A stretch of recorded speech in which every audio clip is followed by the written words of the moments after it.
though I recently went E40 in my Audi S4, it picked up a bunch of power and we set my 0 to 60 time.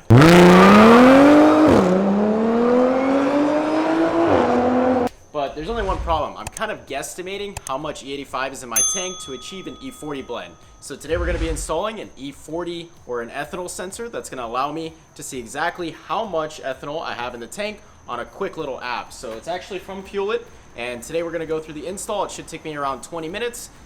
Let's get straight to it. If you're wondering how much this full kit costs, it's around, I think, almost $300. So you get brand new fuel lines, which I've already shown. You also get the sensor, the wiring, and a crimping tool. I selected that, so I don't have that here, and that's why I got it. The step of this install is actually to remove my intake, or remove your intake so that you get access to your factory fuel line. So I'll do that real quick.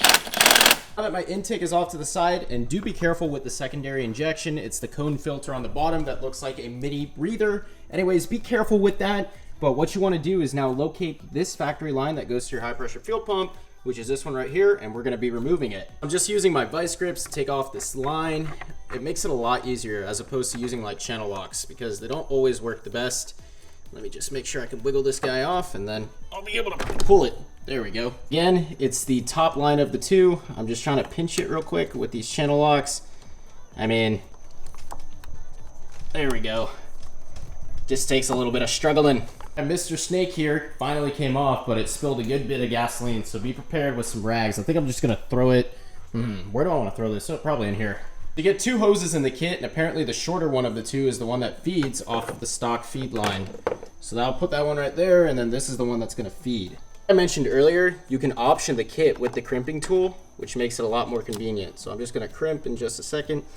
Make sure everything's lined up. Actually, the shorter hose goes to the high pressure fuel pump. That is my bad, but I also routed this under here just to make everything a little bit cleaner because my ethanol sensor is gonna sit right here. I'll show you all exactly how these fittings work because they're quite weird. They're called cam locks and they're pretty intimidating if you've never used it before, like me. What I wanna do is take a 5/8 wrench and put it on the top of this. But what we're gonna do is just slide it on like that. You guys get the memo.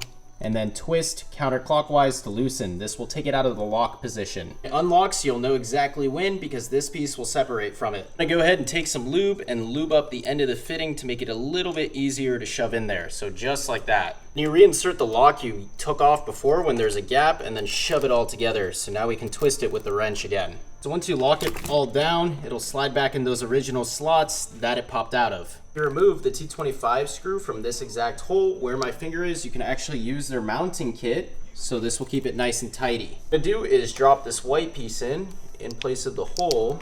It slides in perfectly.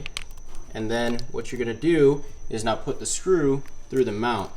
So we'll put it through the holes on this thing. Y'all are wondering where the screw is because it does come with two mounts. It's right here, so if you go straight back, that's where the other one is. Like I said, it is a T25, and I'm working it out right now. Pretty dope. That's nice and clean and flush fitment with their fitment kit. It is 100% all buttoned up, so nothing is left to do here. New fuel line, 85 sensors, so now it's time to do the wiring. This big piece is gonna click on right here. Should line up perfectly.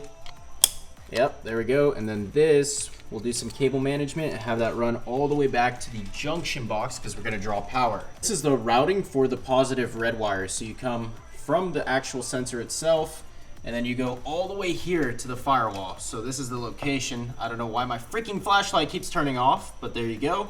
Then you run it through the firewall all the way to the back and to the battery junction. This is what I was talking about when I said push those wires through the firewall.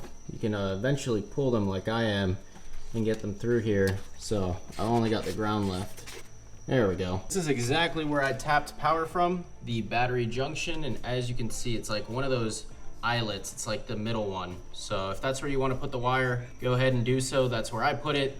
Any of those will probably do, as long as you have it securely fastened. And I'm trying to get the camera to focus, but if it doesn't want to, I'll just put a picture up on the screen of what it looks like. And that black wire all the way from here to the factory ground, which is this stud right here. So you just remove the nut and slide that eyelet on there and you should be all good to go. 100% finished up. I guess my strut decided to break. It actually swung down and almost decapitated me when I was working on the car, but now we can check out the app and see if the fueling or the ethanol sensor is functional. Highly recommend checking for fuel leaks because you know, you don't want to have a fuel leak, and we just messed with all these fuel lines. Sorry guys.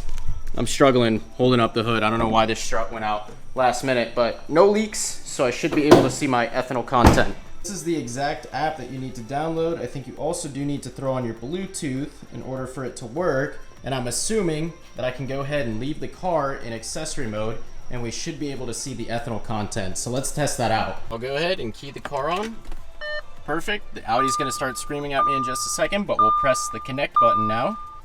And then it should tell me E43. God, Audi, shut up. Thing is so annoying with that. But as you all can tell, my E85 calculator method, which we used in the last video to mix E40, was very, very accurate. So if you all didn't see that, make sure to check it out in the left-hand corner of the screen. If you don't want to spend the money on the ethanol sensor, it was very, very close to being what we wanted it to be at. E43 is actually fine, so you won't lean out in the top end because it's like a perfect mix. So on that note, if you all enjoyed this video, please remember to comment, like, and subscribe, and I'll see you in the next one where this Audi is running even faster times.